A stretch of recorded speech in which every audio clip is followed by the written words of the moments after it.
LUNR is down 10.98%. The stock is equally trending after a $175 million private placement.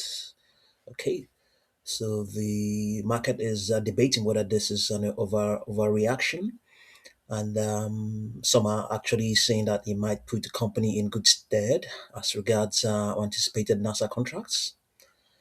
There's also an intense anticipation surrounding the impending NASA Lunar Terrain Vehicle Services contract award, seen by many as a potential major catalyst. Traders are pointing to the company's inclusion in the Pentagon's 151 billion Golden Dome initiative as a major high value revenue opportunity. Okay, let's see what we have so far. Highly heavily shorted, I think up to 30% or thereabout. It's a high beta stock. It amplifies the broader market by a factor of three. So if the broader market is down 3%, it might be down 9%. Statistically, that's how it has performed of late. And its outcomes coming on the 19th of March. Okay, yeah. So today, as a matter of fact, they actually printed an intraday high of $19. Okay, so it's been quite a volatile session so far for the stock. Yeah, 80 million shares have crossed the tape. Usual volume over the last 50 days is around 11.6 million shares.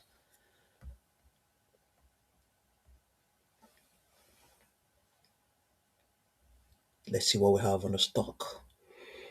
Yeah, the stock has been, let's see. Okay, well, of late it has been consolidating with a lot of volatility within a longer term bullish trend. Its 200-day moving average underscores its underlying trend. It's sloping bullishly upwards. Okay, so let's see what we have. The extrapolation is saying that yeah, we might see lower prices up till the 11th of March. Then after that, we're looking at the prospects of a consolidation. So the stock is not expected to go beyond the space formed by its the extrapolation of its 3-day moving average and the 40-day moving average. But in the midst of all of that, the projections are saying 20.7, 23.05, 24.50. It's 40, its 10-day moving average is indicating that there might be some volatility, but it wouldn't be that much. Yeah, you can see it's pretty much flat, but still volatile anyway. But not the sort of probability. I mean, not the sort of volatility that is. It's not expecting amplified volatility as such. So flat to volatile movement is what we should expect for its 10-day moving average. So whatever is going to happen may not really impact the 10-day moving average that much, especially yeah, between now, um, at least between now and the middle of March. Okay, let's see what we have on its 21-day moving average. The price pressure momentums.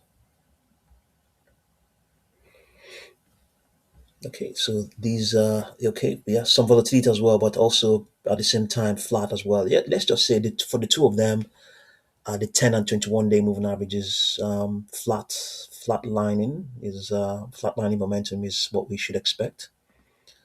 So not very much is really expected as such.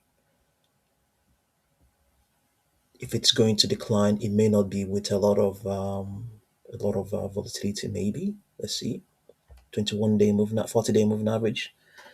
Yeah, expected to continue to decline. Okay, so we have a slight divergence here. Okay, yeah, on the 40-day moving average is expected to continue to decline. That's why we have there. So I think it's an outlier, the 40-day moving average. Okay, let's have a look at the 200-day moving average, where it's going to align with the short and intermediate moving averages. Yeah, we could say that. Yeah, so okay, I think we can say maybe from the 6th of March or thereabouts. Yeah, things are expected to go quiet. Whatever is going to happen wouldn't reach the 200-day moving average. It may still remain strongly bullish. Okay. and then not the volatility wouldn't be so big. Yeah, it wouldn't be so big, and the 40-day moving average is expected to continue to decline as well. So yeah, let's see. Let's have a look at its 200-day, I mean weekly chart to see if there's anything there.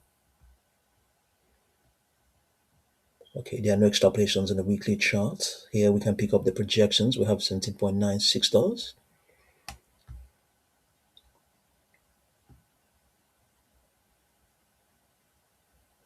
Okay, this is its we I mean 4-hour chart. Let's see what we have. Let's apply the market grid and see what it's going to show us. Okay, yeah, let's see. Let's see, we have potential prices between 18.37 and 15.05. So it's at 16.76, just neutral right now. So lower prices very much possible. Let's see, lower prices very much possible. 16.7, okay, 16.32 is the next support. Is there any, do we have a cluster around that price? 16.32, no, no cluster around there. No cluster around there. If anything, if it attempts to bounce, we might see rejection. We might see a resistance at 17.38. You can see that 17.38, 17.34, 17.54. Yeah, so it has some resistance ahead if it attempts to bounce. Yeah. With this, we can say a decent amount of cluster as well, 15.88 and 15.44. Okay, here the extrapolation is saying that it might pick up a bounce from tomorrow, the close of tomorrow's trading session, and yeah, may reach the highs of around 19.12. So today it printed what's the print what intraday high did it print today? Yeah, 19.99, almost $20. Yes.